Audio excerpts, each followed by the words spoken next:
Welcome back, one and all. Welcome back to the Big Bear Wood Shack. So, I had an idea for a video that I wanted to share with you guys just a couple of days ago. This is going to be the top 5 legitimate and odd questions that I've been asked as a spoon carver. So, without fancying around, you know what I mean. Let's get into it. To preface, I'm not making fun of any one person out there. I'm not making fun of anybody. I understand when people ask questions, but some questions, and these ones specific, are a little bit weirder. So it's kind of funny at the end of the day. And that's kind of why I'm bringing it to you guys. The second thing is that wood carving is very layered, almost like a wacky Mexican onion dip. So with that, people practice wood carving in many areas. So most people don't really fully understand what green wood carving is unless you're really listening and understanding what's going on with the tools and the wood used and things like that. So I fully understand that. So when I'm asked a question at a market, typically I will give people a little bit of grace, understanding that they don't really know this side of woodworking. So that's my job to sort of show them what's going on. For sake of the market, even the province, I'm not going to say anything because I've been a part of a lot of markets across the country. So I won't even say where these are from. Again, these are just the questions. Here we go with number 5. Hey, nice spoons. Do you know anything about computers? No, not at all. I know a little bit, I think was my reply. Personal usage and things like that. Oh, okay. I got this car issue. My son can't figure it out. At the end of it, I think you might just want to contact the manufacturer. Yeah.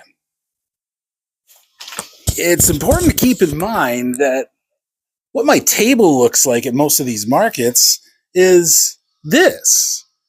Just a spoon, could be any design, whatever, but they're pretty much all over the table. I have bowls as well, things on various heights for people to see. That's it.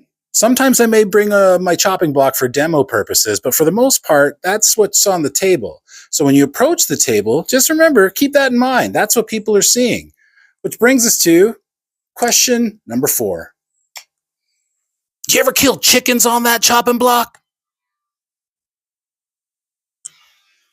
Whew. So for some people, I'm just going to say it right now. No, I don't. No. I studied culinary for a long time. If I was to kill chickens on a regular basis, I would have a separate block for that kind of thing. I don't feel comfortable killing poultry on my chopping block with feathers and blood and all kinds of biomatter, and then carving a spoon out on one of them and handing it over to somebody and saying, "Here you go. Hope you enjoy it. Oh, watch those feathers." No, I don't. Number 3. Can you make me a plastic spoon? So when you look at the woodenware that's across the table, the marketing and signage that I have up, the demonstrations, things like that, you're asking me if I can create a plastic spoon for you.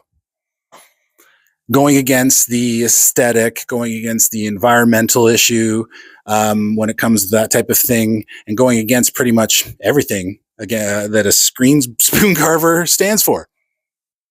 Sorry, I'm still stuttering over my words because I'm still shocked about it. No, I cannot carve you a plastic spoon. I don't have access to plastic block billets, and I don't use a 3D printer. No. There's these ones, though. Can you make me a jewelry box?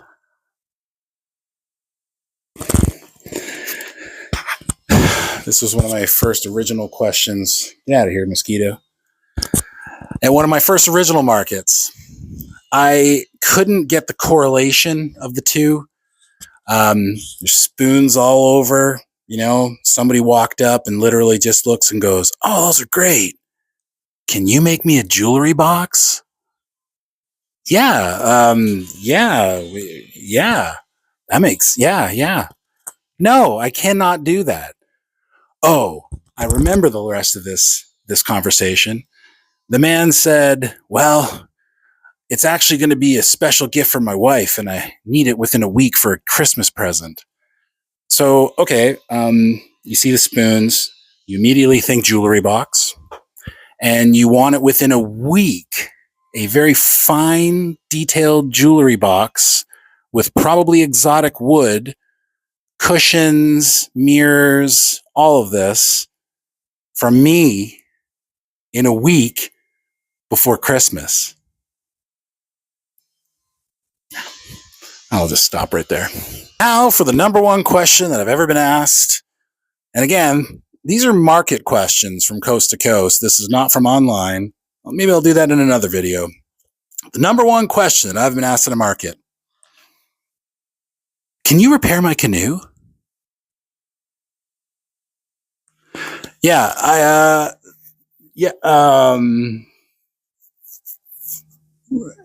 no, sorry, wrong guy.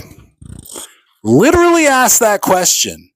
I was already dealing with a couple of different people. It was an unbelievable day. I remember it. I was selling a lot. It was great, talking a lot. And this woman just penetrated the crowd and walked right up, looked at me, looked down and said, "Can you repair my canoe?"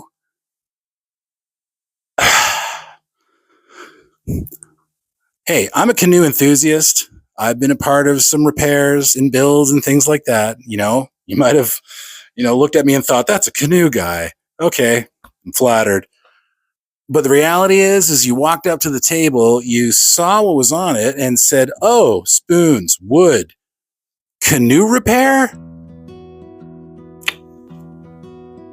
Thanks for hanging out with me, everybody. There's more. There always is. But this is the top 5 for now, and I'll see you in the next one. Hit that subscribe button and help me grow this channel. Thank you.